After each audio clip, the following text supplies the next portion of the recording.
c'est sûr qu'on est un peu perturbé ce matin avec ce qui s'est passé. Moi, ça m'inquiète les propos là, du ministre de la Sécurité publique, M. Dutil, qui nous a dit carrément que c'est inquiétant. Il s'est fait poser quelques questions. Vous voyez, là, ça, c'est pas loin du stade olympique, c'est au stade olympique. Le problème qui existe présentement, parce que des gens ont posé des gestes qui sont pas tolérants et qui sont inacceptables. Et c'est des gestes qui étaient planifiés. On va aller rejoindre notre collègue Maxime Landry, qui est à bord de l'hélicoptère TVA-UCN. Maxime, tu nous décris ce que tu vois, là.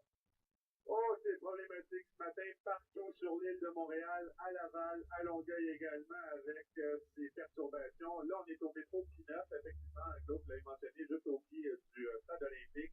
Vous voyez, service d'urgence, les pompiers viennent de sortir de la station, sans doute pour procéder à des vérifications.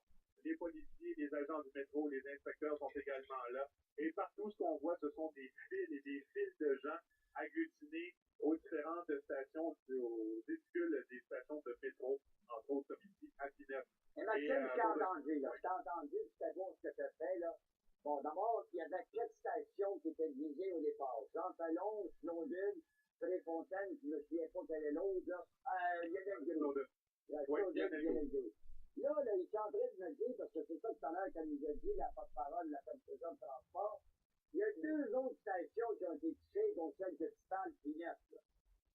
Apparemment, écoutez, on reste prudent sur ces informations-là, mais on nous dit qu'il y avait encore des vérifications à faire, entre autres métro Fabre et Pinette également. Là, on a vu que les services d'urgence se sont déployés ici.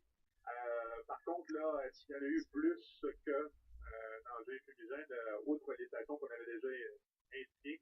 C'est possible. Et là, vous voyez quand même qu'un peu partout, entre autres métro Papineau, métro Henri Bourassa aussi dans le nord, là, on a mis sur place des provisoires d'autobus, entre autres, on a sorti les autobus articulés pour être capable d'en avoir un petit peu plus. On me dit qu'il y a certains tronçons du métro qui commencent tranquillement à reprendre du service, semble-t-il.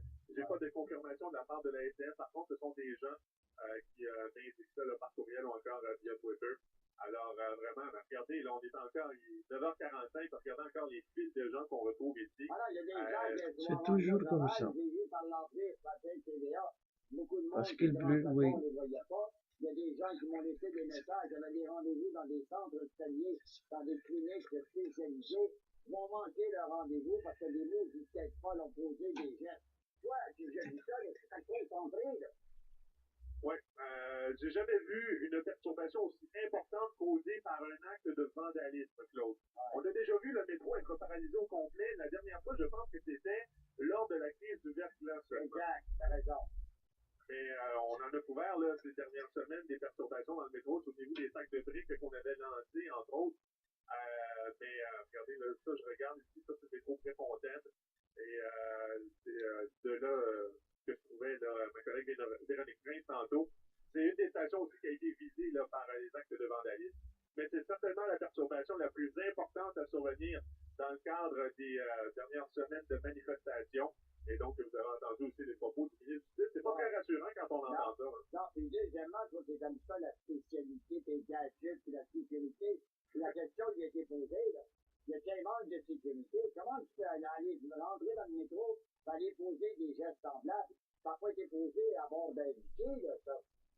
Il y a bien des gens qui m'ont posé la question, Claude, sur Twitter, entre autres, en disant est-ce qu'on ne devrait pas porter davantage de policiers maintenant dans le métro, est-ce qu'on ne devrait pas avoir davantage d'œil ouvert? Regardez, Claude, ça c'est la rue Notre-Dame entre Pinette et Frontenac.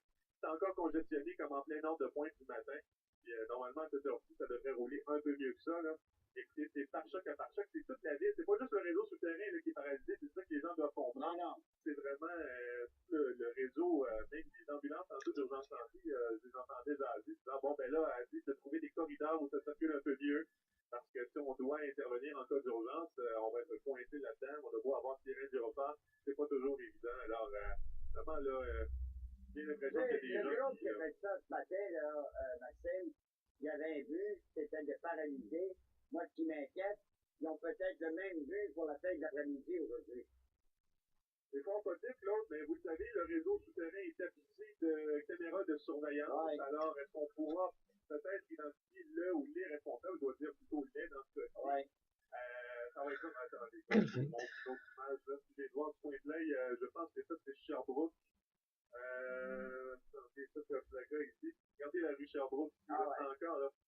démoralisé là, complètement. Là. C'est de longues minutes d'attente, tout à la hauteur près de la rue Montgomery, donc aux limites du quartier centre-sud aussi. Là. Alors, partout.